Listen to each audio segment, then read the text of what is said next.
Quando você escolhe um water cooler, o que não tem faltado, felizmente, é variedade. Vários fatores que você precisa levar em conta quando você está escolhendo o produto. E com certeza, um dos mais relevantes é o tamanho do radiador. É isso aqui que está medido nos tais 120mm, 240mm, 360mm, que o pessoal costuma falar quando está tentando descrever qual é o liquid cooling que eles compraram. E às vezes nem unidade de medida aparece. Então, por isso que não é raro vocês ouvirem alguém dizer que comprou um liquid cooling de 120, 240 ou 360. Mas o quanto importa no tamanho do radiador, quando a gente está de olho na eficiência do arrefecimento do liquid cooling. E quanto que eu preciso para dar conta do meu processador? Será que é dos radiadores mais longos que os processadores gostam? Mais trocadilhos, quer dizer, menos trocadilhos, tomara, e mais testes depois da vinheta. Sexy!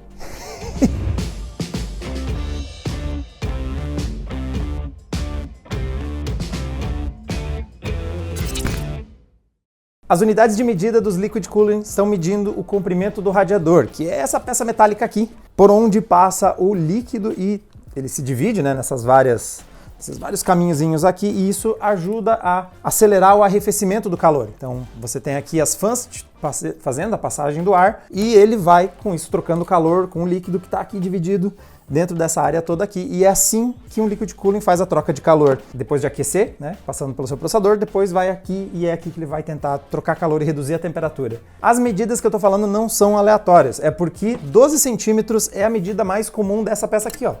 A fã costuma ter 12 centímetros de diâmetro, então por conta disso, quando você tem somente uma, você vai ter um liquid cooling de 120mm, né, porque a gente mede 1 centímetro, outro em milímetros, mas então são 120mm quando você tem somente um de comprimento. Quando você coloca num sistema duplo, como é o caso desse aqui, você vai precisar ter os 240mm e, por fim, se você tem um daqueles liquid coolings com 3 fãs, você vai chegar a ter os 360mm. Também existe um outro padrão de fãs que é em 14 centímetros, então é por isso que vocês vão ver em alguns casos alguns radiadores de 280mm, é porque eles trazem duas fãs de 14 centímetros. Fiquem de olho também que às vezes o seu gabinete pode dar suporte para um formato, mas não para o outro. Especialmente de 280mm, pode ser que seu gabinete não dê suporte, então cuidado quando você está escolhendo essas duas peças, porque elas precisam encaixar. Nós vamos mostrar então a diferença entre os coolers com as 3 medidas mais tradicionais, o 120, 240 e 360.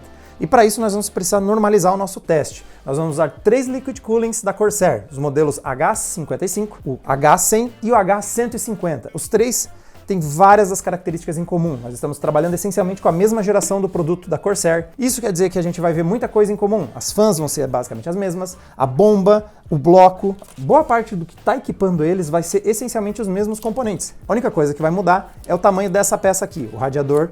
Nós vamos trabalhar com o modelo H55 de 120mm, o H100, esse carinha aqui, de 240, e o H150 é o modelo maior ali com 360mm. A gente também controlou alguns outros fatores, como por exemplo a rotação das fãs e a bomba. Elas estão operando numa configuração intermediária, então elas vão entregar uma boa performance de arrefecimento. O que a gente está tentando evitar é que, por exemplo, um radiador menor tente compensar rotacionando as fãs muito rápido. Não é muito o caso do H55. Para normalizar esses testes e evitar que outros fatores atrapalhem na nossa comparação entre os sistemas, a gente fixou num valor intermediário. É como normalmente eles costumam operar. Liquid coolings, você não vai ver eles rodando as fãs a 100%, porque produz muito barulho e não é eficiente. Então, de qualquer forma, não se preocupem muito em pensar que, por exemplo, o mais básico deles ia conseguir compensar ou mudar muito o seu resultado se tivesse as fãs e as bombas operando de forma automática. Para tentar entender as possíveis variações que processadores diferentes, mais ou menos exigentes, vão trazer para esses arrefecimentos, nós vamos usar dois extremos do atual lineup da AMD. Nós temos o Ryzen 9 7950X, ele é um processador de 16 núcleos e 32 threads, e ele tem um TDP, Thermal Design Power, né, a sua exigência de arrefecimento bastante alta. Ele pede 170 watts no liquid cooling ou no air cooler.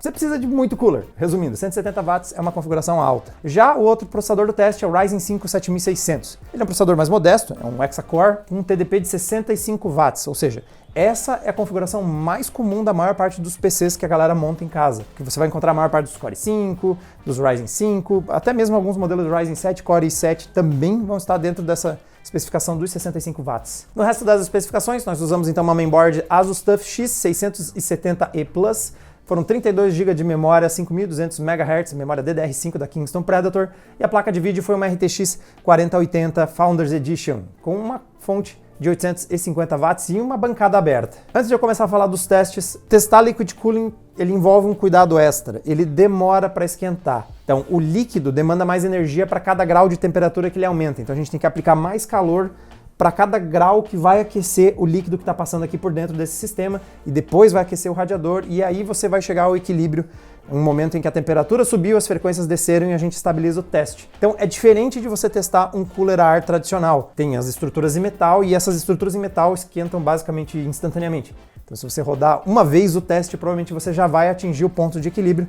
Liquid cooling demora mais para esquentar toda a estrutura, todo o líquido, bomba, radiador. A gente precisa rodar uma série de loops, que foi como a gente fez aqui nos nossos testes. Nós fizemos dois tipos de teste. Nós focamos um em carga extrema, que é o caso do Cinebench, e a gente fez outro com uso um pouco mais leve de processador, mas ainda demandando a performance dele, que foi o teste no Fórmula 1 2022. Começando com o Cinebench, que é o nosso teste então sintético, ele usa o motor gráfico do Cinema 4D e ele coloca todos os núcleos para renderizar uma cena em 3D. Ele chega a 100% de uso de todos os núcleos e todos os threads, então ele é o teste mais exigente, um dos mais exigentes possíveis quando a gente quer testar processador. Então ele vai ser a nossa referência num caso extremo. Aqui eu tenho um gráfico primeiro do nosso teste com o Ryzen 7950X. Vocês podem usar esses gráficos, vão estar lá disponíveis no adrenaline.com.br, vocês vão poder manipular ele, que nem eu vou fazer aqui, para tirar as comparações que vocês preferirem. Eu vou começar, na verdade, comparando primeiro a questão da frequência versus as temperaturas no H55. Então percebam que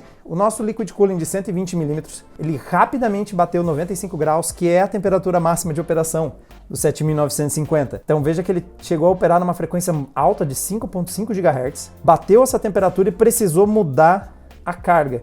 E vê que ele tem momentos de aumento de frequência que são seguidos de aumento de temperatura que fazem com que ele reduza a frequência.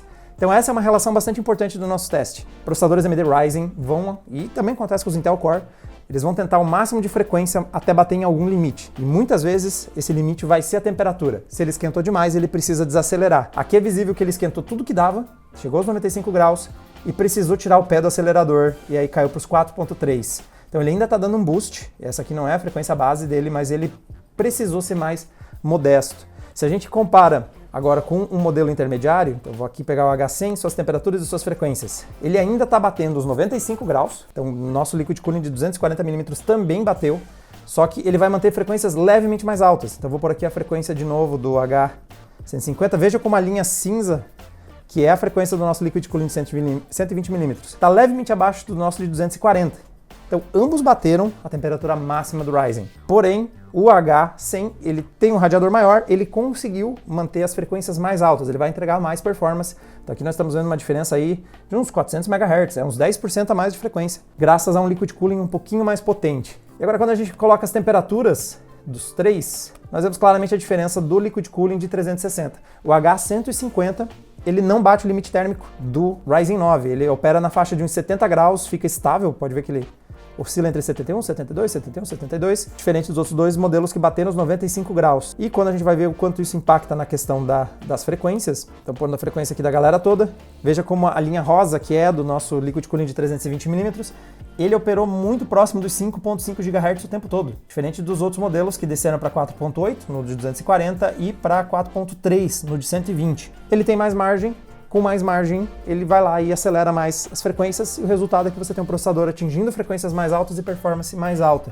Ele pode estar, inclusive, batendo algum outro limitador agora, não mais a temperatura, porque como a gente mede aqui ao longo do teste, a gente sabe que ele nunca bateu os 95 graus, que é o limite de temperatura. Então, nesse primeiro teste, nosso processador de 16 núcleos e 32 threads só conseguiu operar o máximo de capacidade dele, pelo menos do ponto de vista térmico, quando a gente colocou o liquid cooling de 360. O de 120 foi perceptível quanto ele foi impactado e o de 240 naturalmente se posicionou numa situação intermediária. Mas vamos agora para o Ryzen 5, o modelo Hexa-Core. Começando olhando primeiro pelas temperaturas, nós temos novamente o limite de temperatura batido no modelo de 120 mm. Nós chegamos a pegar os 95 graus com o H55, porém, tanto o de 120, tanto o de 240, quanto o de 360, operaram em uma temperatura bem baixa. Então pode perceber como eles ficaram praticamente superdimensionados. Lembrando que esse aqui é o teste mais extremo possível. Então isso quer dizer que até mesmo o cooler de 240 mm ficou um pouquinho superdimensionado para o Ryzen 5 7600. Ele está sobrando demais. Ele está operando em temperaturas bastante baixas. Já o nosso cooler só de 120, ele chegou a bater o limite de temperatura. Mas vamos ver o quanto isso faz eles variarem em questão de frequências. Em frequências, vê que a história não é tão diferente assim. Mesmo o nosso cooler de 120mm que chegou a bater o limite térmico, veja que ele ficou coisa de 200 MHz abaixo do restante dos modelos que operaram, o de 240 e o de 360 essencialmente operaram igual. Num processador intermediário, nós temos aqui um cenário em que 360 ou 240 não variou em nada o nosso teste. Mas vamos dar uma olhada em uma outra situação. Eu coloquei aqui o Cinebench. Isso aqui é um caso muito extremo. Você está colocando esses processadores para renderizar no máximo de performance. Não é assim que vocês normalmente vão usar os processadores, especialmente para quem está pensando em jogar. Então, agora indo para o nosso teste com o Fórmula 1 2022. Começando pela questão das temperaturas, mesmo o Liquid Cooling de 120mm, ele não chega agora a bater mais o limite térmico. Ele conseguiu manter o Ryzen 9 operando com um pico de 88 graus, é relativamente quente, mas ainda assim tem uma margem até o limite térmico dele, enquanto que tanto de 240 quanto de 360, os dois estão entregando essencialmente a mesma performance. Você poderia ter parado muito bem no modelo de 240mm aqui. Quando a gente coloca isso ao lado das frequências que cada um deles operou, nós temos um cenário parecido com o que a gente viu ali no Cinebench com o Ryzen 5. Não mudou muito o desempenho. Nós temos 200 MHz separando o H150, né, com seus 360mm, versus o modelo mais modesto de 120mm. Jogando, essencialmente a gente não vai ver diferença. Apesar de estar operando numa temperatura mais alta, isso não está impedindo o processador de dar um boost relativamente alto aqui, está pegando quase 5.3. Jogando, você não vai ver diferença de FPS, seja um Liquid Cooling de 120, seja um Liquid Cooling de 360 nesse teste aqui. Se a gente dimensiona para Ryzen 5, então essas coisas tendem a ficar ainda mais tranquilas. Então, questão primeiro de temperatura. Agora nós temos, não está pegando nem 80 graus o H55, né, com seus 120mm. E novamente o 240 e o 360 não mudam a nossa experiência em questão de temperatura. Olhando para a questão de frequências, colocando os três, nós temos agora basicamente o mesmo resultado. O 240 e o 360 cravam 5.1, enquanto que o Liquid Cooling de 120mm menor, ele perde uns 100 MHz, algo que na prática vocês não vão ver diferença. Se eu rodar o benchmark e pegar lá o score, vocês não vão ver 5% de diferença. No gameplay também vocês não vão notar a diferença entre os dois operando. Ok, então quais são as nossas conclusões? Qual é o tamanho que vocês precisam de radiador? Primeira questão que vocês têm que levar em conta é que talvez essa decisão já tenha sido tomada, que dependendo do gabinete que vocês vão utilizar, vocês vão estar limitados em quais são os liquid coolings que vocês podem posicionar. Não é todo gabinete que, por exemplo, vai ter espaço para um liquid cooling de 360. A boa notícia é que quase ninguém vai precisar de um liquid cooling de 360. Baseado nos nossos testes aqui, a gente percebe que são só os processadores mais potentes, com mais núcleos, de frequências mais altas, e muitas vezes você precisa pôr ele em alta carga para realmente sentir o liquid cooling de 360 fazendo diferença. No nosso caso aqui, o Ryzen 9, fazendo o teste do Cinebench, deu uma diferença grande entre você ter um 240 e um 360. Jogando, já começou a ficar um pouco mais difícil perceber as diferenças. Ambos entregaram uma performance bem próxima em questão de temperaturas e de frequências, então se você está com foco em jogar, é muito provável que 240mm resolva, exceto se você também vai querer renderizar coisas com um processador muito grande e vai colocar ele em muito tempo em alta carga fazendo essas renderizações. Nesses casos mais extremos, ou os donos aí de Ryzen 9, Core 9, que querem overclockar, por exemplo, aí sim um Liquid Cooling de 360 pode fazer uma diferença. 240mm então acaba sendo também a melhor opção no balanço entre custo, benefício e facilidade de encaixar no gabinete, mas a pergunta que fica é, e esse carinha aqui? Quando é que eu vou colocar um Liquid Cooling de 120mm? Ele chega a resolver alguns dos nossos testes aqui, especialmente quando a gente está em processadores intermediários ou quando a gente não está mirando em uma renderização muito intensa, mas há motivos ainda para você optar por um Liquid Cooling de 120mm. Ele é muito pequenininho, então apesar de ele não ter muita área de radiador, só vai ter uma fan para fazer a troca de calor, em algumas construções que você fizer, alguns PCs que você montar, o espaço pode ser um problema muito grave. Então, se você tem um problema de airflow no seu gabinete, você está, por exemplo, montando uma máquina mini TX, não vai conseguir fazer circular muito ar, é difícil você pôr um air cooler ali dentro e ele conseguir fazer bem o arrefecimento do processador.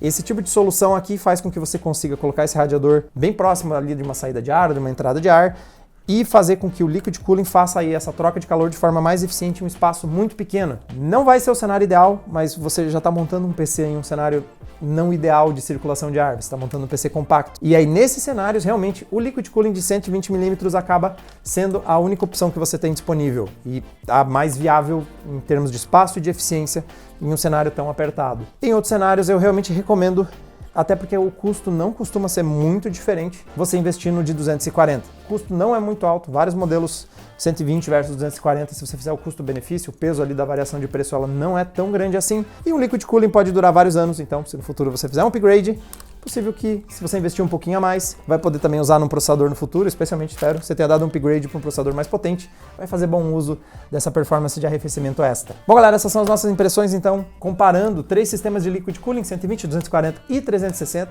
Espero que isso tenha tirado a dúvida de vocês em qual é o patamar correto, mas muitas vezes na vida o negócio é, tá na dúvida, mira no meio que vai dar certo. Então, o de 240 deve resolver a maior parte das necessidades de vocês. E a gente se vê no próximo vídeo, galera. Tchau, tchau!